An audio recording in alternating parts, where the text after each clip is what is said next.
Assalamualaikum warahmatullahi wabarakatuh. Innal hamdalillah nahmaduhu wa nasta'inuhu wa nastaghfiruh wa na'udzu billahi min shururi anfusina wa min sayyiati a'malina. May yahdihillahu fala mudilla lahu wa may yudlil fala hadiya lahu. Wa asyhadu an la ilaha illallah wahdahu la syarika lahu wa asyhadu anna Muhammadan 'abduhu wa rasuluh. Allahumma shalli wa sallim ala nabiyyina Muhammad wa ala alihi wa ashabihi wa man tabi'ahum bi ihsanin ila yaumiddin. Amma ba'd. Bapak-bapak, ibu-ibu, ikhwati fillah dan pemirsa Najah TV dimanapun Anda berada, a'azzanallahu wa iyyakum. Alhamdulillahilladzi bi ni'matihi tatimmu shalihat. Kesempatan yang berbahagia ini semoga Allah SWT mudahkan kita untuk bersama-sama kita mempelajari kitab Tauhid, yang mana pada kesempatan ini kita memasuki bab yang keberapa? Yang ke-22. Ya, yang punya kitab silakan bisa melihat kitabnya. Bab yang ke-22.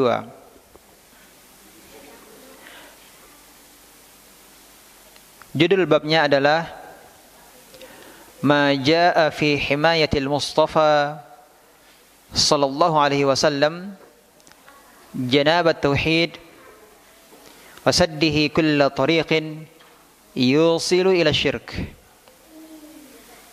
Bab tentang upaya Nabi sallallahu alaihi wasallam dalam menjaga kemurnian tauhid dan menutup segala jalan yang mengantarkan kepada syirik. Ya, upaya Nabi SAW dalam menjaga kemurnian tauhid dan menutup segala jalan yang mengantarkan kepada syirik.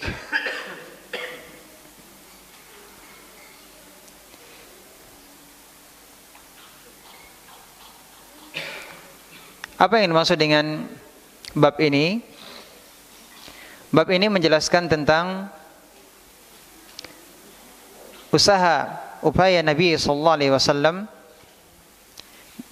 dalam menjaga janabat tauhid. Yang dimaksud dengan janab yaitu janib, ya ini sisi. Ini menjaga sisi-sisi tauhid agar tidak dimasuki hal-hal yang dapat mengurangi tauhid atau membatalkan tauhid. Jadi berarti upaya Nabi SAW untuk membenteng tauhid, untuk menjaga tauhid agar tauhid terlindungi dari hal-hal yang bisa mengurangi tauhid atau bahkan bisa membatalkan tauhid seseorang. Alasan yang kedua karena kebanyakan manusia tergelincir dari tauhid kepada syirik disebabkan karena ghulu mereka terhadap Nabi Muhammad SAW. Sikap berlebih-lebihan mereka, sikap berlebih-lebihan dalam pengagungan Nabi kita Muhammad SAW. Jadi datangnya syirik yang menimpa umat ini kebanyakannya adalah dari arah ghulu terhadap Nabi Muhammad SAW, ya, masuknya dari pintu pengagungan yang berlebihan terhadap Rasulullah sallallahu alaihi wasallam. Maka di sini penulis mendatangkan bab kemudian menyebutkan dalil-dalil yang maksudnya adalah justru ingin menjelaskan bahwa Nabi kita Muhammad sallallahu alaihi wasallam adalah orang yang pertama kali, ya, mengupayakan agar umat ini murni tauhidnya kepada Allah Subhanahu wa taala. Penulis ingin menunjukkan bahwa Nabi kita Muhammad sallallahu alaihi wasallam, ya, justru menutup, ya, berbagai sarana karena Nabi sendiri yang mengatakan bahwa beliau adalah Al-Mustafa, yang terpilih. Disebutkan dalam Sahih Muslim, ya, Rasulullah SAW bersabda, Inna Allah astafa Kinanata min waladi Ismail. Allah SWT memilih Kinanah dari garis keturunan Nabi Ismail. Wastafa Quraisyan min Kinanah, dan Allah memilih Quraisy keturunan Kinanah. Wastafa min Quraisyin Bani Hashim, dan Allah SWT memilih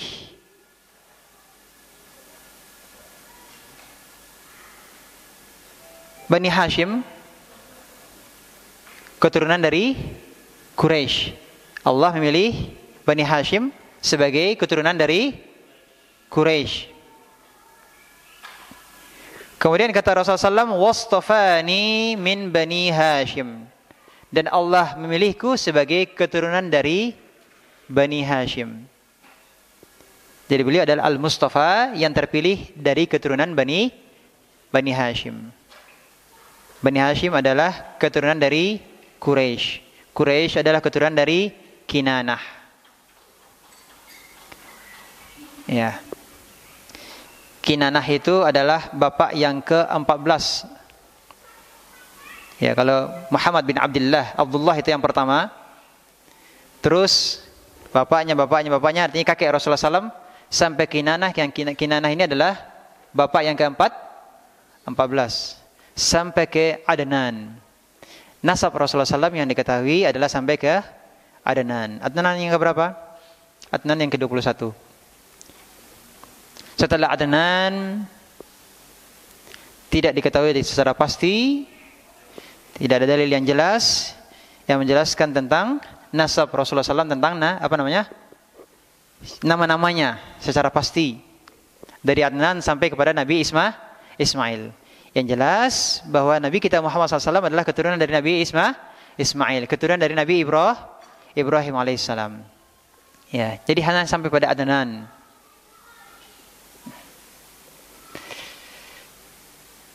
Di sini dalam hadis ini Rasulullah menyebutkan bahwa beliau dipilih oleh Allah SWT sebagai keturunan dari Bani Hashim sampai pada garis keturunan ini yang ujungnya sampai kepada Nabi Ismail. Di sini Rasulullah menyebutkan beliau adalah orang yang dipilih. Berarti beliau adalah Al-Mustafa, yang terpilih sebagai keturunan Ismail alaihi salam. Bisa dipahami? Ya. Adapun yang lainnya, setelah Nabi Ismail alaihissalam, selain Nabi Ismail alaihissalam, saudaranya siapa? Nabi Ishaq. Para nabi dari jalur Nabi Ishaq. Nabi yang terpilih dari keturunan Nabi Ismail alaihissalam adalah dari jalur adalah Nabi kita Muhammad SAW adalah Nabi yang terpilih dari keturunan Nabi Ismail. Beliau adalah Al-Mustafa. Pertanyaannya, apakah termasuk istilah yang disyariatkan menyebut beliau sebagai Al-Mustafa? Jawabannya, ya. Kenapa? Karena beliaulah yang mengabarkan dirinya sebagai Al-Mustafa, keturunan dari Nabi Ismail alaihissalam. Dan dalil yang kedua, dan ini jelas-jelas bahwa beliau adalah seorang Al-Mustafa, karena beliau sallallahu alaihi wasallam mengatakan anan nabiyyu al-mustafa. Beliau sendiri mengatakan anan nabiyyul al-mustafa. Aku adalah seorang nabi yang al-mustafa, yang terpilih. Jadi beliau mengabarkan diri beliau disifati sebagai al-mustafa, nabi yang terpilih. Dan ini menunjukkan apa? Kedekatan Nabi sallallahu alaihi wasallam dengan Allah. Al-Mustafa, terpilih. Nabi yang terpilih, ini menunjukkan apa? Kabar bahwa beliau adalah Nabi yang memiliki kedudukan yang istimewa, dekat dengan Allah Subhanahu wa ta'ala. Maka termasuk di antara nama Nabi sallallahu alaihi wasallam yang mulia adalah Al-Mustafa. Bisa dipahami? Dan penulis dalam bab ini menggunakan nama al-Mustafa. Taib, ma jaa fi himayatil Mustafa sallallahu alaihi wasallam janabat tauhid. Upaya Nabi sallallahu alaihi wasallam dalam menjaga kemurnian tauhid. Nah, ini pembahasan kita terkait dengan bab. Baik, berikutnya kita masuk pada dalil. Dalil yang pertama. Dalil yang pertama adalah firman Allah Subhanahu wa taala, bisa dilihat masing-masing pada kitabnya. Dalil yang pertama, laqad ja'akum rasulun min anfusikum. Sungguh ja'akum telah datang kepadamu rasul, seorang rasul min anfusikum, dari kaummu sendiri. Azizun alaihi ma anittum, berat terasa olehnya penderitaanmu. Harisun alaikum, sangat menginginkan bagimu. Ini penjelasan dalam kurung, ini adalah penjelasan. Sangat menginginkan apa? Ya, karena di sini di dalam ayat ini hanya disebutkan haris, sangat menginginkan, ya, sangat menginginkan bagimu. Menginginkan apa? Dari umatnya? Nah, ini tafsirnya, penjelasan dari yang maksud dengan haris di sini sudah bisa dilihat dalam terjemahannya adalah apa? Keimanan dan keselamatan. Jadi Rasulullah SAW sangat menginginkan darimu keimanan dan keselamatan. Bil mu'minina raufur rahim. Ya, rauf. Ya, amat belas kasihan, rahim. Ya, amat penyayang bil mu'minin, terhadap orang-orang mukmin. Nah, ini disebutkan sifat-sifat Nabi sallallahu alaihi wasallam dalam surat At-Taubah ayat 128, disebutkan tentang sifat-sifat Nabi sallallahu alaihi wasallam. Nah, sekarang pertanyaannya adalah, kenapa penulis mendatangkan dalil ini sebagai, kenapa penulis mendatangkan surat At-Taubah ayat 128 sebagai dalil dari bab upaya Nabi dalam menjaga kemurnian tauhid dan menutup segala jalan yang mengantarkan kepada syirik? Apa kaitannya? Mana yang menunjukkan keterkaitan antara dalil ayat dengan bab?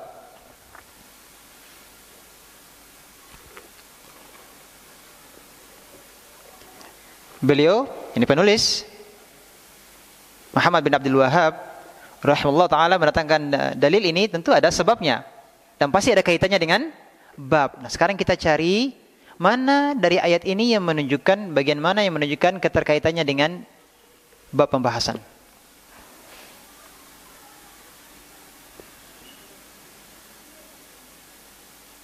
Ada yang tahu? Diperhatikan pada kalimat harisun alaikum.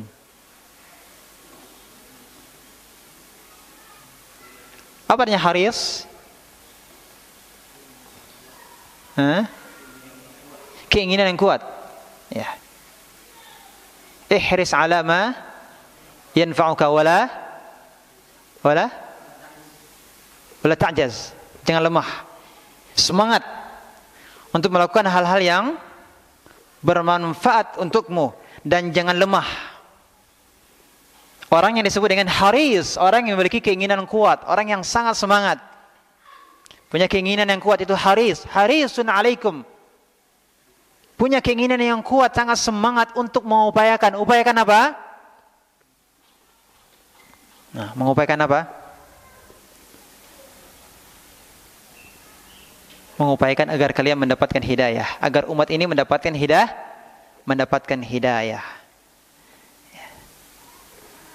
Ya. Dan di antara keinginan besar Nabi kita Muhammad sallallahu alaihi wasallam adalah apa? Keinginan besar beliau? Apa keinginan beliau yang terbesar?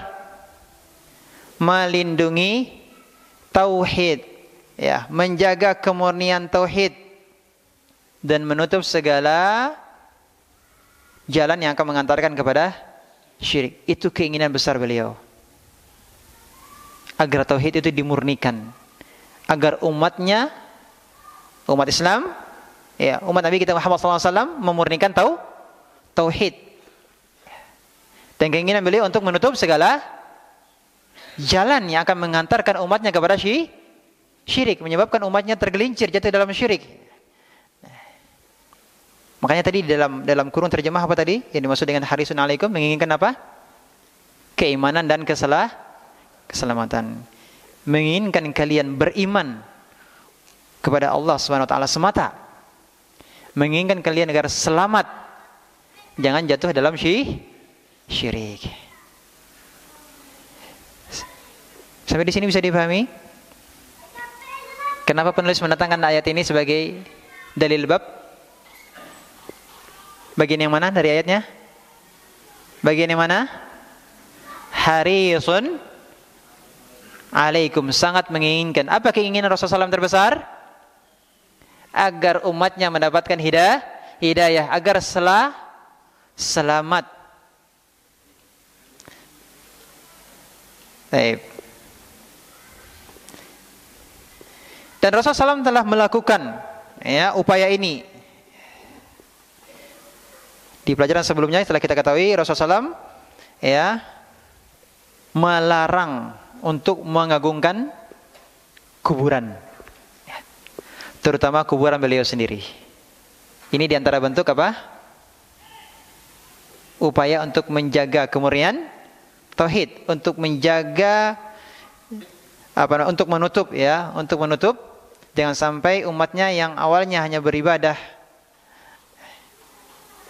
tidak dalam rangka mengagungkan kuburan, khawatir nanti jatuh pada pengagungan, penyembahan terhadap kuburan. Di pembahasan sebelumnya sudah kita ketahui larangan Nabi SAW yang itu merupakan bukti Nabi menjaga tauhid, menjaga kemurnian tauhid apa? Larangan sholat di kuburan. Adanya larangan untuk sholat menghadap, kalau tadi sholat di kuburan. Yang lainnya apa larangan? Sholat menghadap kuburan. Yang lain apa? Berdoa di kuburan dengan anggapan bahwa afdol, lebih utama daripada berdoa di tempat yang lain. Itu terlarang. Ya. Kemudian apalagi meninggikan kuburan. Apalagi menyemen kuburan. Apalagi yang sudah kita bahas, termasuk memasang lampu di kuburan. Ini semuanya adalah diantara upaya Nabi SAW untuk mencegah jangan sampai nanti umatnya terjatuh pada kesyirikan. Baik, sampai di sini bisa dipahami? Dalil yang kedua, apa dalil yang kedua? Diriwayatkan dari Abu Hurairah. Rasulullah SAW diriwayatkan dari Abu Hurairah radhiyallahu anhu, Rasulullah SAW bersabda, "La taj'alu buyutakum kubura." Nah, ini yang pertama. Yang kedua, wala taj'alu qabri 'ida. Yang ketiga, wasallu alayya. Ada dua larangan dan satu perintah. Kelanjutan dari yang ketiga tadi, wasallu alayya, fa inna salatakum tablughuni haitsu kuntum. Rasulullah SAW bersabda, janganlah kamu jadikan rumah-rumah kamu sebagai kuburan. Yang kedua, dan janganlah kamu jadikan kuburanku sebagai tempat perayaan. Jangan menjadikan kuburanku sebagai Aid. Yang ketiga, ucapkanlah salawat untukku. Karena sesungguhnya ucapan salawatmu sampai kepadaku dimanapun kamu berada. Hadis riwayat Abu Dawud dengan sanad yang hasan dan para periwayatnya thiqah. Dalam hadis lain, Ali bin Al-Husain radhiyallahu anhuma menuturkan bahwa ia melihat seseorang datang ke salah satu celah pada kuburan Nabi sallallahu alaihi wasallam lalu masuk ke dalamnya dan berdoa. Maka beliau pun melarang orang itu dan berkata, maukah kamu aku beritahu sebuah hadis yang aku dengar dari bapakku, dari kakekku, dari Rasulullah SAW. Beliau bersabda, la tattakhidu qabri aida. Janganlah kamu jadikan kuburanku sebagai aid. Wala buyutakum kubura. Dan janganlah kamu jadikan rumah-rumahmu sebagai kuburan. Ya. Kemudian ucapkanlah ya doa salam kepadaku, fa inna taslimakum la yablughuni aina ma kuntum, karena sesungguhnya doa salammu ya salawat salammu sampai kepadaku dimanapun kamu berada. Diriwayatkan dalam kitab Al-Mukhtarah. Nah, sekarang kita lihat dalil yang kedua. Hadis Abu Hurairah. Rasulullah SAW bersabda, yang tadi awalnya adalah la taj'alu buyutakum qubura. Coba kita lihat dalil yang kedua ini. Ada 3 sisi keterkaitannya dengan bab pembahasan kita. Tadi sudah kita sebutkan ada 2 larangan dan ada 1 perintah. Yang pertama adalah la taj'alu buyutakum qubura. Jangan kalian jadikan rumah-rumah kalian sebagai kuburan. Yang kedua, wala taj'alu qabri 'ida, dan janganlah kalian jadikan kuburanku sebagai 'id, sesuatu yang diulang-ulang. Itu 'id, sesuatu yang diulang-ulang. Yang ketiga, wasallu 'alayya fa inna salatakum tablughuni haitsu kuntum, dan berselawatlah atasku karena sesungguhnya salawat kalian sampai kepadaku dimanapun kalian berada.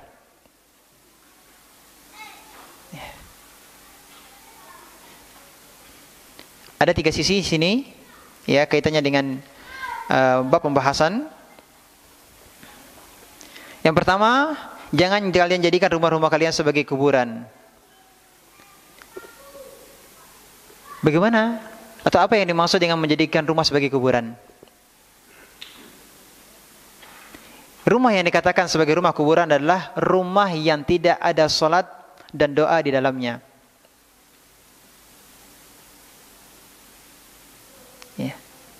Rumah yang tidak ada salat dan doa. Ya. Kaitannya dengan bab apa? Bab pembahasan kita? Berarti ini menunjukkan bahwa kuburan adalah bukan tempat untuk salat dan berdoa.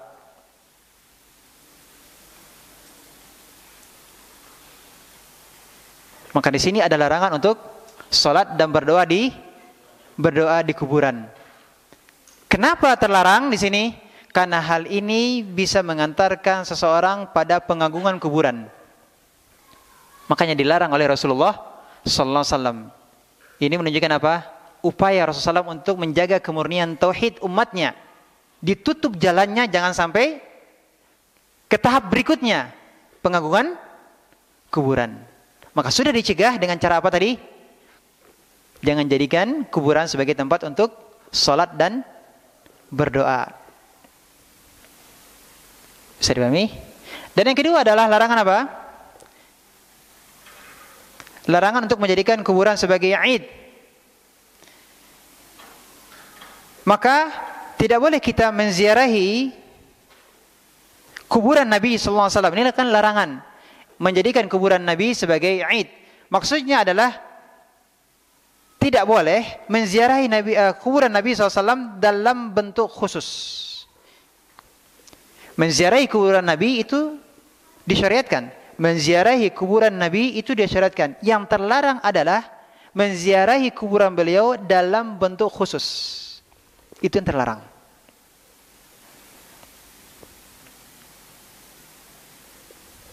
Ya. Dan yang terlarang dengan bentuk apa namanya? Berkumpul yang dibiasakan pada waktu tertentu. Yang dibiasakan pada waktu tertentu. Jadi Aid itu ada yang terkait dengan waktu, Aid itu ada yang terkait dengan tempat. Terkait dengan waktu apa? Yang berulang, ada Idul Fitri, ada Idul Adha. Yang terkait dengan tempat apa?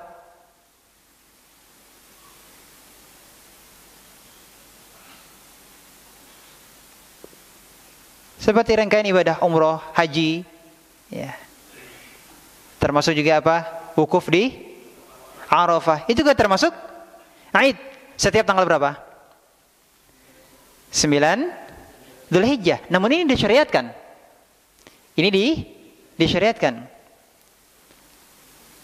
Adapun yang berulang-ulang, ya, ziarah dengan bentuk khusus, ya, atau di waktu tertentu di setiap tahun terhadap kuburan Nabi SAW, inilah yang terlarang. Menjadikan kuburan Nabi sebagai Aid, ya, ziarah dengan cara khusus, ya, atau pada waktu-waktu tertentu di setiap tahun.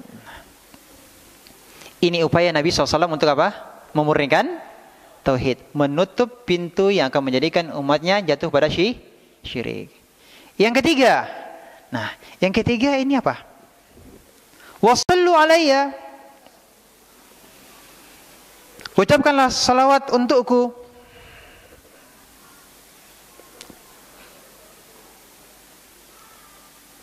Kaitannya dengan bab apa?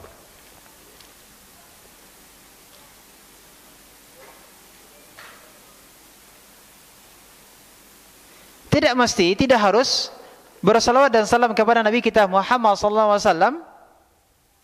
Hanya terbatas ketika menziarahi kuburan Nabi SAW.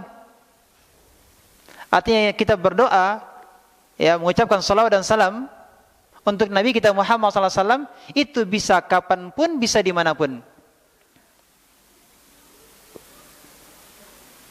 Nah, tapi kalau ada orang yang meyakini harus di kuburan Nabi SAW, dia khawatirkan dia akan mengagungkan kuburan Nabi SAW. Maka Rasulullah SAW katakan di sini, salawat salam tadi akan sampai kepadaku dimanapun kalian berada. Ya, dalam rangka apa? Dalam rangka jangan sampai nanti umatnya jangan sampai berupaya melakukan safar, berusaha untuk melakukan safar hanya dalam rangka apa? Menziarahi kuburan Nabi SAW. Khawatir Nabi SAW kuburannya diagungkan. Baik, sampai sini bisa dipahami?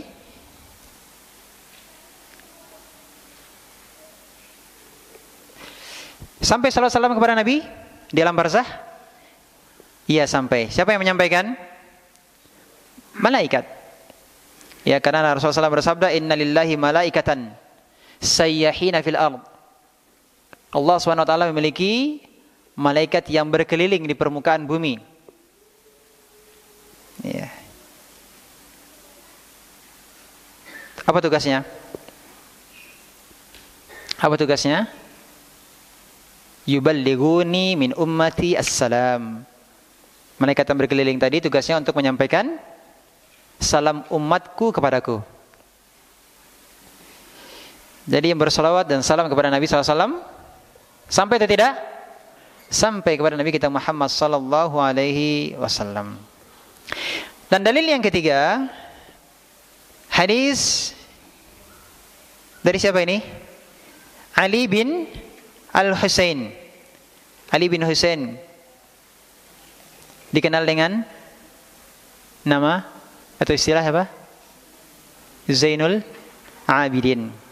Ya, yang dikenal dengan Zainul Abidin, yakni Ali bin Al-Husain. Siapa itu Ali bin Al-Husain? Ali bin Al-Husain bin Ali bin Abi Thalib.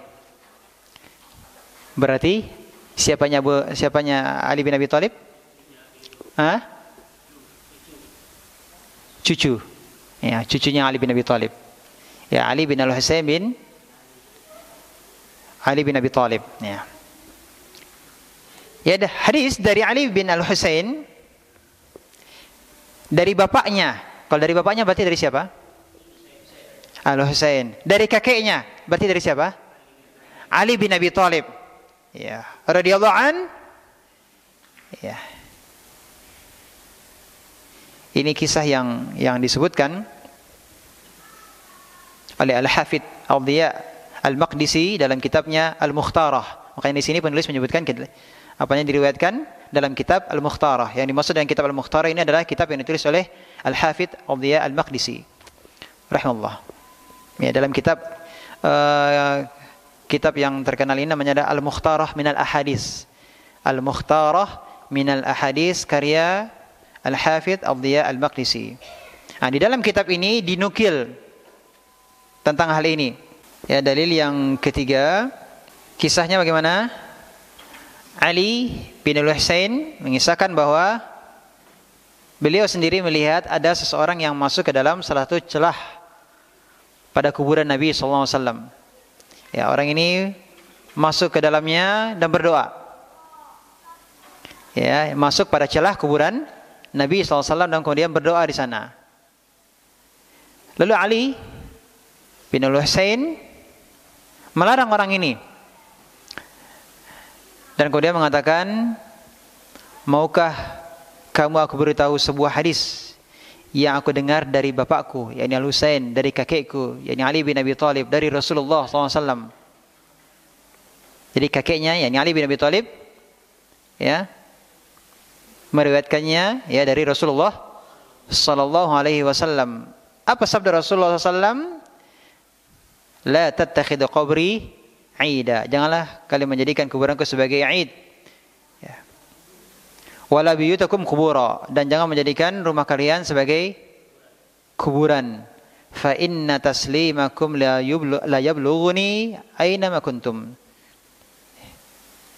Sama dengan dalil yang kedua tadi, ada perintah untuk salawat salam kepada Nabi kita Muhammad sallallahu alaihi wasallam, ya. Hendaklah mengucapkan salam, ya.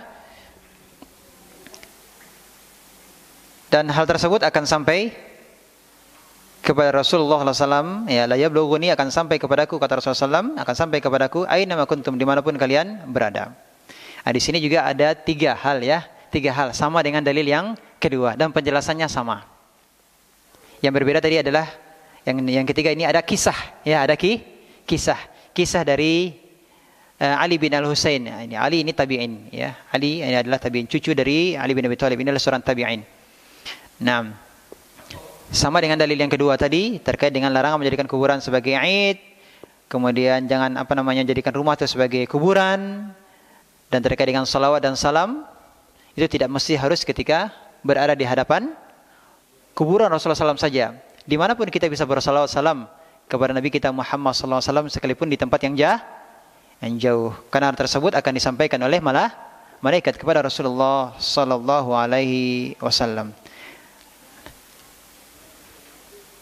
Taib.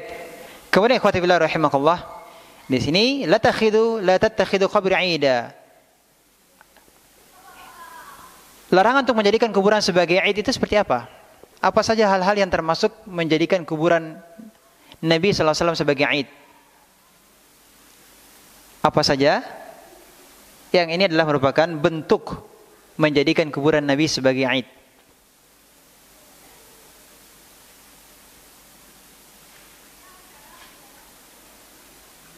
Supaya kita paham, ya, kita harus tahu juga seperti apa, ya, menjadikan kuburan Nabi SAW itu sebagai id. Merutinkan ziarah, ya. Ayo, ahsan barakallahu fik. Nah, ini lebih tepat menjadikan hari khusus atau waktu-waktu khusus, ya, sebagai waktu untuk ziarah Nabi kita Muhammad sallallahu alaihi wasallam, ya. Yang lainnya adalah tadi sering ziarah tadi, ya. Sering ziarah, tapi tujuannya untuk apa? Hanya tujuannya untuk mengucapkan salawat dan salam di kuburan Nabi SAW. Seringnya ziarah kepada kuburan Nabi SAW hanya dalam rangka apa? Hanya untuk bersalawat salam di kuburan Nabi Muhammad sallallahu alaihi wasallam. Padahal bersalawat dan salam kepada Nabi kita Muhammad sallallahu alaihi wasallam itu bisa di mana saja dan kapan saja bisa dilakukan. Yang lain apa? Di antara bentuk aid terhadap kuburan Nabi Muhammad sallallahu alaihi wasallam sudah kita bahas pada pertemuan yang lalu. Orang yang melakukan safar,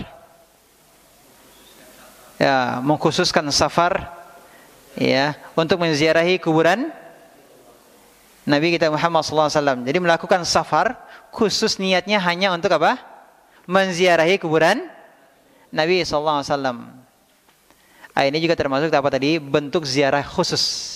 Ini juga termasuk dari menjadikan kuburan Nabi sebagai Aid. Ya. Padahal kita sudah ketahui sama-sama, kita sebutkan hadisnya di pertemuan yang lalu, la tushaddu rihal illa ila salah satu masajid. Tidak boleh kita sungguh-sungguh ya untuk melakukan perjalanan dalam rangka beribadah di suatu tempat melainkan hanya ketiga masjid. Apa yang pertama? Al-Masjidil Haram. Yang kedua, wa Masjidil Rasul, ya, Masjid Nabawi. Yang ketiga adalah wa Masjidil Aqsa. Ini hanya 3 tempat yang boleh kita niatkan untuk safar, ya, beribadah di sana. Ya.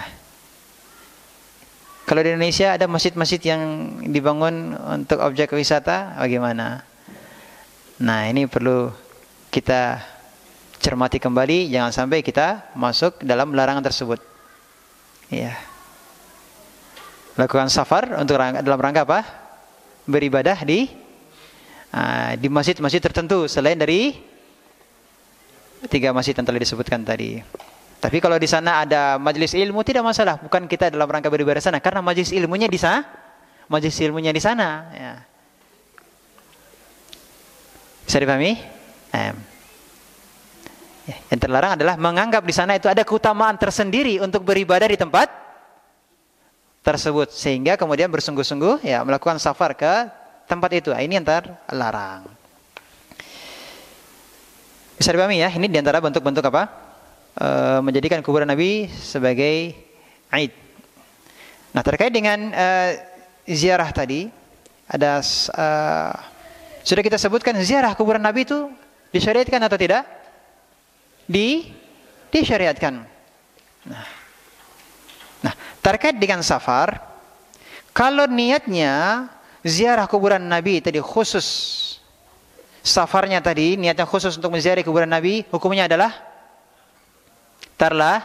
terlarang. Safar niatnya khusus untuk menziarahi kuburan Nabi ini terlarang. Yang sunnahnya bagaimana? Berniat untuk menziarahi Masjid Nabawi. Kemudian setelah sampai di Masjid Nabawi berniat untuk menziarahi kuburan Nabi. Ini sunnah. Tapi orang yang umroh, ya, dia juga berniat apa? Untuk beribadah di Masjid Nabawi dan juga ziarah kuburan Nabi sallallahu alaihi wasallam. Berarti ada 2 niat ya? Boleh tidak?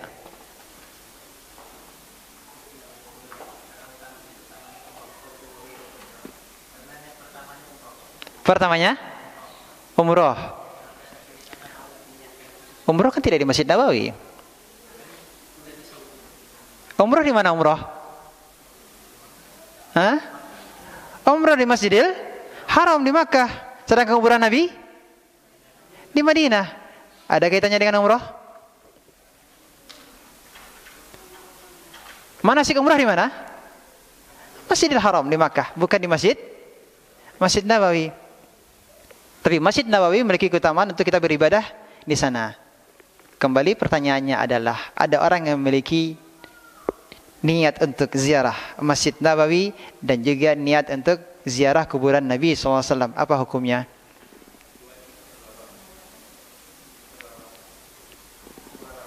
Terlarang. Sepakat?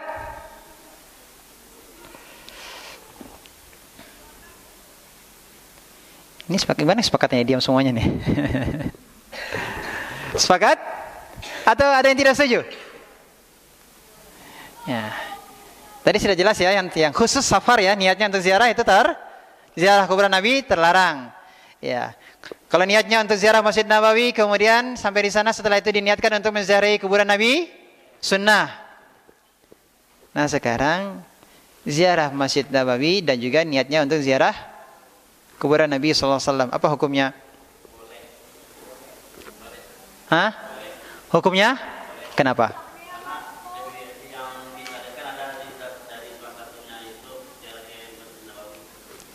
Ahsan, barakallahu fik. Jawabannya adalah boleh. Karena ziarahnya ke kuburan Nabi SAW itu adalah bukan niat yang utamanya, tapi itu adalah mengikuti niatnya dari ziarah Masjid Nabawi.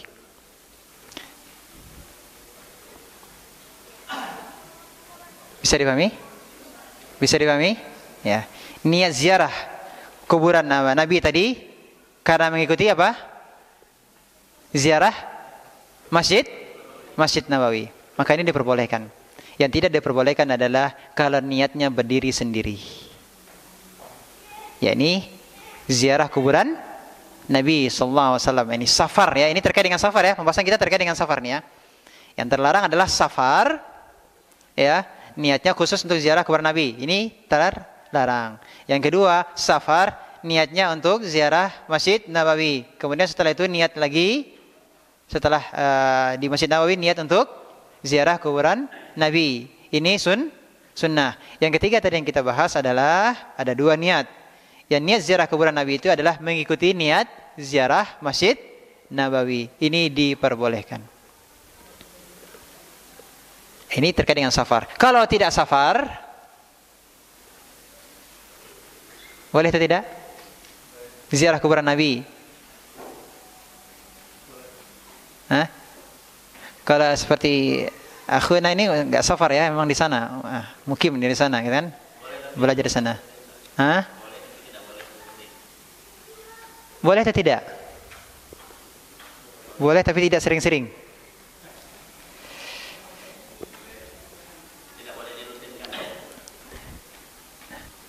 Ziarah kubur apa hukumnya? Ziarah kubur apa hukumnya? Sunnah Nabi sallallahu alaihi wasallam. Apalagi kuburan Nabi yang diziarahi. Bisa dipahami? Tapi jangan menjadikannya sebagai Aid. Dan sudah kita bahas apa yang dimaksud dengan Aid. 6. Jelas ya? Berikutnya, terakhir kita baca kandungan bab ini. Kandungan bab ini silakan bisa lihat kembali ke kitab.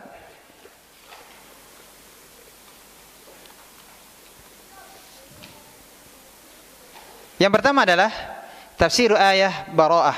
Tafsir ayat dalam Bara'ah. Bara'ah ini adalah nama lain dari surat At-Taubah. Yang kedua, Rasulullah SAW telah memperingatkan umatnya dan menjauhkan mereka sejauh-jauhnya dari syirik, serta beliau telah menutup setiap jalan yang menjurus kepada syirik. Yang ketiga, Rasulullah SAW sangat menginginkan keimanan dan keselamatan kita, dan amat belas kasihan lagi penyayang. Yang keempat, Rasulullah SAW melarang untuk menziarahi kuburannya dengan cara tertentu. Nah, ini poinnya. Di sini dijelaskan, yaitu dengan menjadikannya sebagai tempat perayaan. Padahal ziarah ke kuburan beliau termasuk amalan yang amat baik. Yang terlarang adalah Aid. Ziarah kubur itu disyariatkan, apalagi kuburan Nabi sallallahu alaihi wasallam. Ya, ini jadi termasuk amalan yang utama. Ya, menziarahi kuburan Nabi itu termasuk amalan yang utama. Hanya saja jangan dijadikannya sebagai Aid.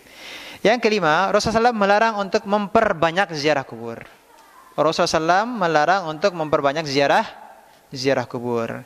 Yang keenam, Rasulullah menganjurkan untuk melakukan sholat sunnah di rumah. Jadi agar jangan sampai rumah kita menjadi rumah yang seperti kuburan, hidupkanlah dengan sholat. Ya. Yang ketujuh, telah menjadi ketetapan di kalangan kaum salaf bahwa menyampaikan salawat untuk Nabi tidak perlu masuk ke dalam kuburannya.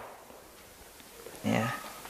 Ta'liluhu dzalik, alasannya bahwa ucapan salawat dan salam dari seseorang untuk beliau akan sampai kepada beliau dimanapun dia berada. Maka tidak perlu harus mendekat sebagaimana diduga oleh orang yang menghendaki demikian. Jadi ada orang yang ingin mengucapkan salawat dan salam, tidak mesti harus masuk ke kuburan Nabi SAW, atau tidak mesti harus di hadapan kuburan Nabi SAW. Kemudian yang ke-9, kaunuhu sallallahu alaihi wasallam fil barzakh. Ya. Bahwa Nabi SAW di alam barzakh ditunjukkan kepada beliau amal umatnya yang berupa salawat dan salam untuknya. Apa yang dimaksud ditunjukkan kepada beliau amal umatnya yang berupa salawat dan salam? Apa yang dimaksud dengan ditunjukkan? Maksudnya adalah disampaikan. Salawat dan salam disampaikan kepada Nabi Muhammad SAW yang berada di alam barzah. Siapa yang menyampaikan salawat dan salam tersebut? Malaikat. Maka perbanyaklah bersalawat dan salam kepada Nabi kita Muhammad sallallahu alaihi wasallam. Demikian pembahasan kita. Mudah-mudahan Allah Subhanahu wa taala memberikan kita keistiqomahan untuk bisa terus mempelajari, ya, mendalami tauhid, ya, akidah yang benar, dan semoga Allah Subhanahu wa taala memberikan kita taufik, ya, untuk bisa terus memurnikan tauhid kita kepada Allah Subhanahu wa taala, dan semoga Allah Subhanahu wa taala menjaga diri kita, ya, keluarga kita, anak keturunan kita, menjaga kaum muslimin seluruhnya dari penyimpangan-penyimpangan dari tauhid. Allahumma amin. Wassallallahu nabiyana Muhammadin wa ala alihi wa sahbihi wasallam. Kita tutup dengan kafaratul majlis. Subhanaka bihamdika asyhadu an la ilaha illa anta astaghfiruka wa atubu ilaik. Assalamualaikum warahmatullahi wabarakatuh.